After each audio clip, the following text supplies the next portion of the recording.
It began, as most of my personal apocalypses do, with a simple mechanical failure. The radiator in our ancient apartment had been making a sound like a dying whale for weeks, a mournful clanging that served as the soundtrack to my quiet desperation. Then, on the coldest night in a decade, it fell silent. The silence was worse than the noise. It was a profound, bone-deep cold that seeped through the window frames and up through the floorboards, a physical manifestation of the loneliness I'd been trying to wallpaper over for months. I sat on my bed, wrapped in 3 layers of clothing, and watched my breath plume in the air. This was it. This was how I would die, frozen to death in a rented room in a city that didn't know my name, my only witness the stack of unread books on my nightstand. A dramatic thought, sure, but the cold had a way of making everything feel final. My roommate, Nia, was the other variable in this equation. Nia, with her quiet competence and a grace that seemed entirely out of place in our crumbling apartment. She moved like a dancer, even when just reaching for a coffee mug. She was, in every sense of the word, warm.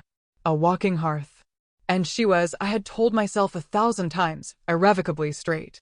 She spoke of a high school boyfriend once, a vague anecdote about a disastrous prom date, and I had latched onto that single piece of evidence like a drowning woman clinging to a splinter of driftwood. It was my mantra, the thing I repeated to myself when I caught myself watching the way her long fingers wrapped around a pen, or the curve of her neck when she tilted her head to read. She's straight, Chloe. Just your roommate. Don't ruin this. It was the only home I had, this fragile piece we'd built. So I stayed on my side of the wall, both literally and figuratively, and pretended the low, constant ache in my chest was just a draft.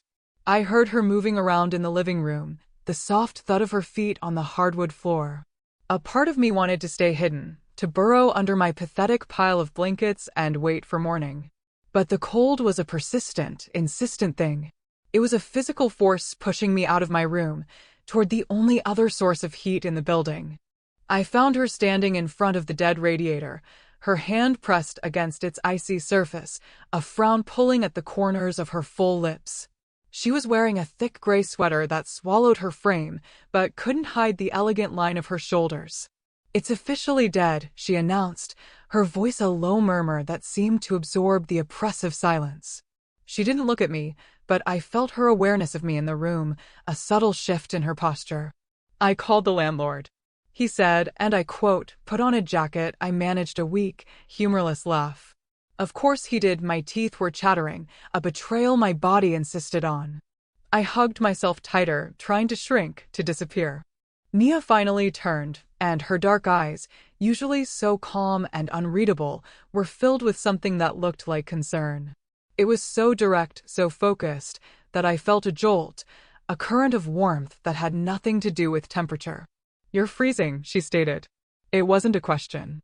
She disappeared into the kitchen, and I heard the click of the gas stove, the rush of water into the kettle. I hovered in the doorway, feeling like an intruder in my own home. This was her space.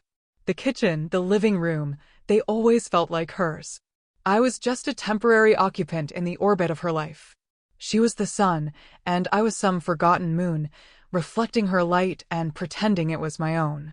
It was a stupid metaphor, but my brain was too cold for poetry. She returned with 2 steaming mugs, the scent of peppermint and ginger filling the air. She handed one to me, and for a fraction of a second, her fingers brushed against mine. The contact was electric, a searing pinpoint of heat that shot up my arm and settled deep in my stomach. I flinched, pulling my hand back too quickly, sloshing hot tea onto the floor. "Sorry," I mumbled, my face burning with a heat that had nothing to do with the tea. Mortification was its own kind of furnace. "It's fine," Nia said, her voice soft. She knelt, wiping the small spill with the sleeve of her sweater without a second thought. The simple, unthinking act of care was almost more than I could handle. I stood there, useless, clutching my mug like a shield. "We should probably stay in here," she said, straightening up and gesturing toward the living room. "It's the least cold part of the house." We migrated to the lumpy floral sofa that had come with the apartment. It was a small couch, meant for 2 people who were comfortable with proximity. We were not those people. I perched on the far left cushion, she on the far right, a chasm of faded chrysanthemums between us. The silence stretched, punctuated only by the sips of our tea and the distant wail of a siren. I stared at the blank television screen, at our faint, distorted reflections. Two separate islands of misery. I could feel her beside me, a constant, gravitational pull. I was so acutely aware of her presence that it was a physical sensation, a tingling along the entire right side of my body. I catalogued the details, the way she tucked one foot under her thigh, the gentle rise and fall of her chest, the dark, rich color of her skin in the dim light. I was drowning in details, and I was supposed to be thinking about anything else. She's straight. She's your roommate. You need this apartment. The words were a cage I had built for myself, and most days, I was grateful for the bars. To break the suffocating silence, Nia reached for the remote. Movie, she asked, her voice still quiet. I nodded, unable to form words. She scrolled through a streaming service, her thumb hovering over action movies and serious dramas before landing on the most offensively generic romantic comedy I had ever seen. The poster showed a ridiculously handsome man and a quirky, clumsy woman tangled in Christmas lights.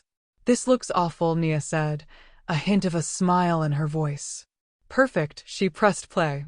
The movie was, indeed, awful. The plot was nonsensical, the jokes were tired, and the chemistry between the leads was non-existent. But it was noise. It was a distraction. Or it was supposed to be. Instead, every stilted, romantic scene on screen only amplified the tension on the couch. Every time the characters touched, my skin prickled. Every time they exchanged a meaningful glance, I felt Nia's gaze on the side of my face. I risked a look. She wasn't watching me, she was staring at the screen, her expression thoughtful, almost sad. What was she thinking about? The ex-boyfriend from the prom story? A future with some handsome, generic man like the one on the screen? The thought was a familiar, bitter pill I swallowed down with another sip of tea. The cold was getting worse, creeping back in now that the initial warmth of the tea had faded. A shiver started in my shoulders and worked its way down my spine. I tried to suppress it, clenching my jaw and digging my nails into my palms, but my body refused to cooperate. The shivers became tremors, rattling the ceramic mug in my hands. I set it down on the floor before I could drop it again. I felt Nia shift beside me, the fabric of the couch groaning in protest. I kept my eyes glued to the screen, praying she wouldn't say anything, wouldn't draw attention to my pathetic inability to handle a little bit of cold. The silence from her side of the couch was worse than any comment could have been. I could feel her watching me, her thoughtful gaze a tangible weight. The movie droned on, a fake proposal happening in a fake snowstorm. My own personal snowstorm was happening inside my ribcage. After what felt like an eternity, she spoke. Her voice was so low it was almost a part of the movie's cheesy soundtrack. We can share the blanket. I turned my head slowly, as if moving too fast might shatter the fragile atmosphere. She gestured with her chin toward the thick, navy blue quilt folded over the back of the sofa. It was our emergency blanket, the one we used when one of us was sick. It was a communal object, a thing of practicality. Her offer was practical. It was logical. 2 human bodies under a blanket would be warmer than 2 human bodies sitting 6 feet apart. It meant nothing.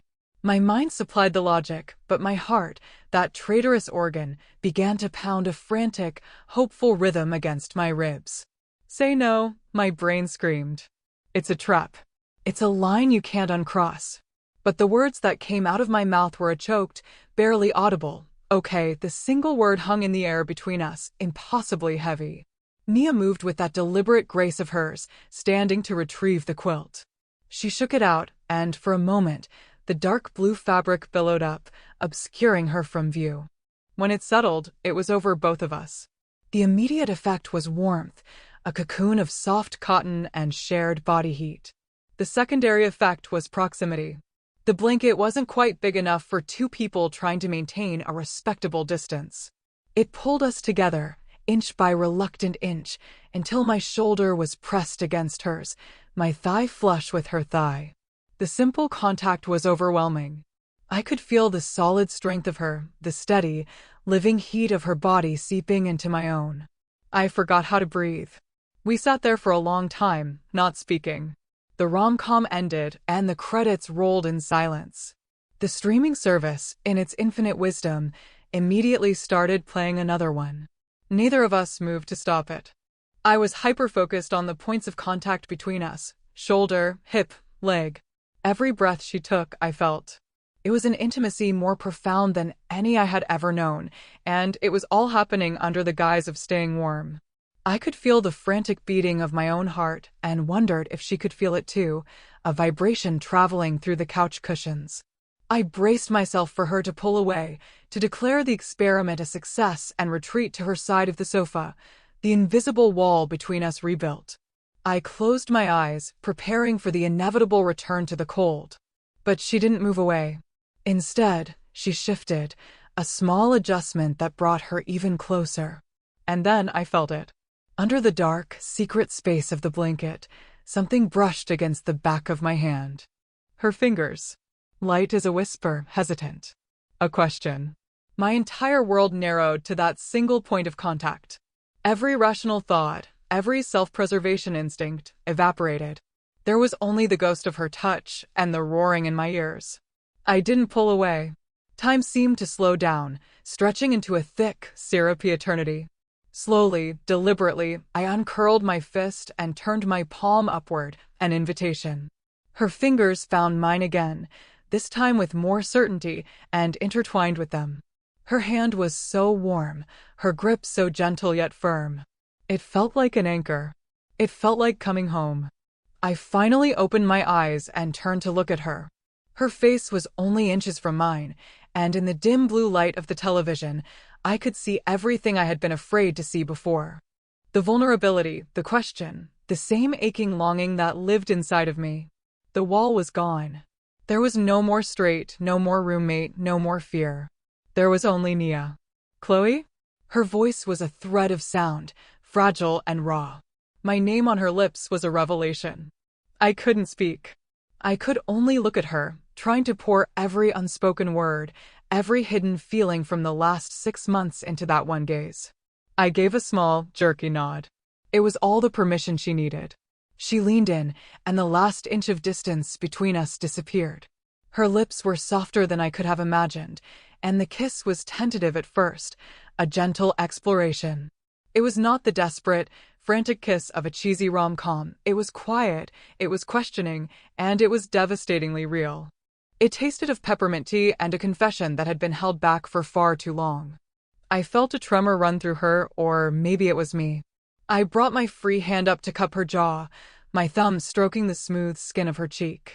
She sighed into the kiss, a sound of surrender, of relief, and deepened it. It was no longer a question, but an answer. An answer to 100 lonely nights, an answer to the ache in my chest, an answer to the cold that had settled so deep in my bones. When we finally broke apart, we were both breathless.